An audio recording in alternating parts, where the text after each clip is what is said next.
জামায়াত ইসলামীর সাবেক ভারপ্রাপ্ত সেক্রেটারি জেনারেল জনাব এটিএম আজহারুল ইসলামের আপিল মামলার শুনানি আজকে শেষ হলো। মাননীয় আদালত বাংলাদেশ সুপ্রিম কোর্টের ফুল বেঞ্চ 27শে মে এই মামলার রায় দেওয়ার জন্য দিন নির্ধারণ করেছেন। আমরা আমাদের সাবমিশনে যেটা বলেছি যে জনাব এটিএম আজহারুল ইসলাম সহ মাওলানা মতিউর রহমান নিজামী, জনাব কামরুজ্জামান, জনাব আলী হাসান মোহাম্মদ মুজাহিদ, জনাব মীর কাশেম আলী, সালাউদ্দিন কাদের চৌধুরী সকলেই সিন্ডিকেটেড ইনজাস্টিসের শিকার হয়েছেন এবং জনাব কাদের মোল্লা সহ সকলেই একটি সংঘবদ্ধ অন্যায় অবিচারের শিকার হয়েছেন। এই সিন্ডিকেট কারা ছিলেন, কিভাবে ছিলেন তা আমরা আদালতে আজকে উপস্থাপন করেছি এবং আমরা একজনের স্বীকারোক্তিমূলক জবানবন্দি যা তার বইয়ে তিনি উল্লেখ করেছেন সেটাও আদালতে উপস্থাপন করেছি।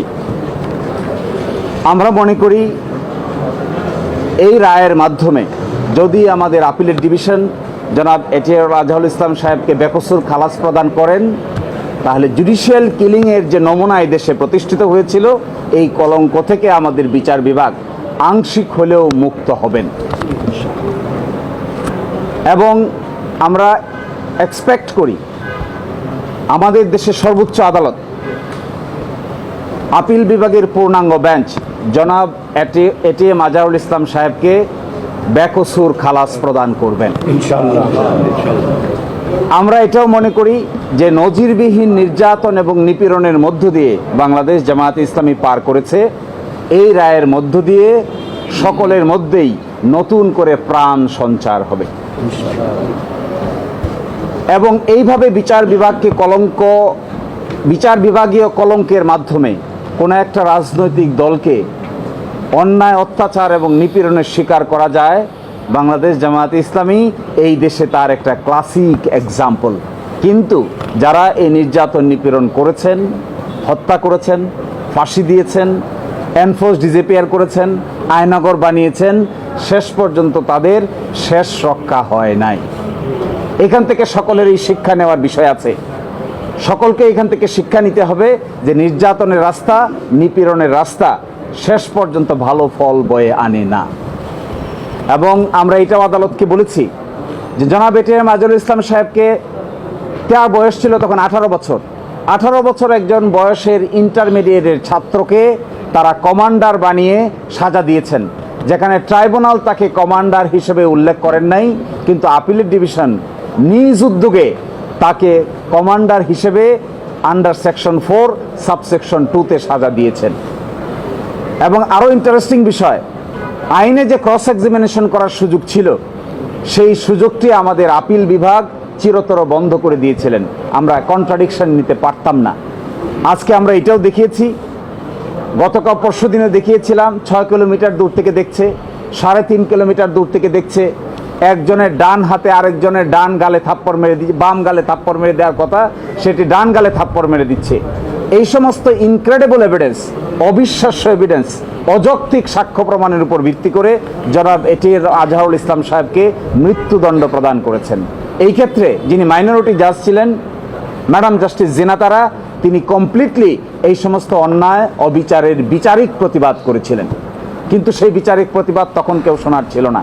আমরা এটাও বলেছি জনাব এটিএম আজহারুল ইসলাম সাহেবকে আল্লাহ বাঁচিয়ে রেখেছেন, এটি আল্লাহর পরিকল্পনা। এই আল্লাহর পরিকল্পনার ভিত্তিতে তিনি বেঁচে আছেন। এই জন্য আজকে আমরা আদালতের সামনে আল্লাহর পরিকল্পনার ভিত্তিতে আমাদের যুক্তি উপস্থাপন করার সুযোগ পেয়েছি। তারা যদি সুযোগ পেত, তারা যদি মনে করত এবং একটু খেয়াল করত, তারা চাইলে এটিএম আজহারুল ইসলাম সাহেবকেও ফাঁসি কাস্টে ঝুলাতে পারত, কিন্তু আল্লাহর পরিকল্পনার উপরে তারা হাত দিতে পারে নাই। এই কারণেই আজকে আদালতের সামনে আমরা আশা করি আগামী 27 তারিখ যে রায় হবে বাংলাদেশের বিচার বিভাগের ইতিহাসে নতুন ইতিহাস রচিত হবে ইনশাআল্লাহ।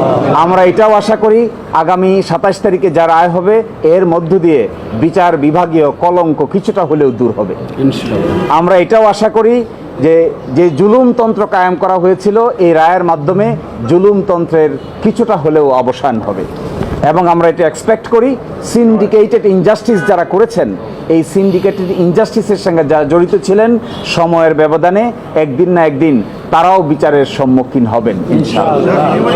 আপনি একটা প্রসঙ্গ তুলেছেন, এসকে সিনহার বইয়ে কোট করেছেন, বলেছেন যে রায়গুলো উনি শেখ হাসিনার সাথে কথা বলতেন এবং সেগুলো রায়ে প্রতিফলিত হতো। কি বলতে চেষ্টা করেছিলেন আপনি? তিনি তার বই দ্য ব্রোকেন ড্রিম চ্যাপ্টার 9 সেখানে তিনি স্বীকার করেছেন যখন ট্রাইব্যুনাল প্রতিষ্ঠা করা হবে তখন ওখানে মতদ্বৈততা হচ্ছিল, তখন তিনি সিক্রেটলি দেন প্রাইম মিনিস্টারের সঙ্গে দেখা করেন, তাকে বোঝান এবং রাজি করেন।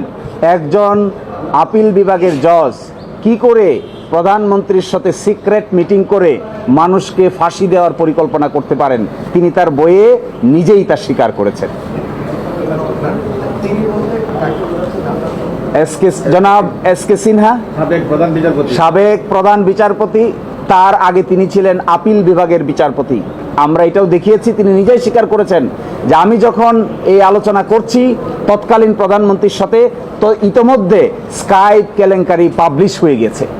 তখন আমি নিজামুল হক নাসিম সাহেবকে ডেকে জিজ্ঞাসা করলাম, তিনি শুধু চান আপিল বিভাগে চলে আসার জন্য। আমি বলি একটা রায় দিয়ে আসো, তাড়াতাড়ি শেষ করো, কিন্তু যখনই তার দেখা হয় তখনই তিনি আমাদেরকে বলেন যেন প্রধান বিচারপতি স্ট্যাটাসে তাকে উপরে তুলে নিয়ে আসা হয়। এসব কথা তিনি তার বইয়ে বলে দিয়েছেন। এই জন্য আমি আজকে দেখিয়েছি যে ষড়যন্ত্র করতে পারেন, অনেক কিছুই করতে পারেন, কিন্তু শেষ পর্যন্ত তা সবই প্রকাশিত হয়। Thank you.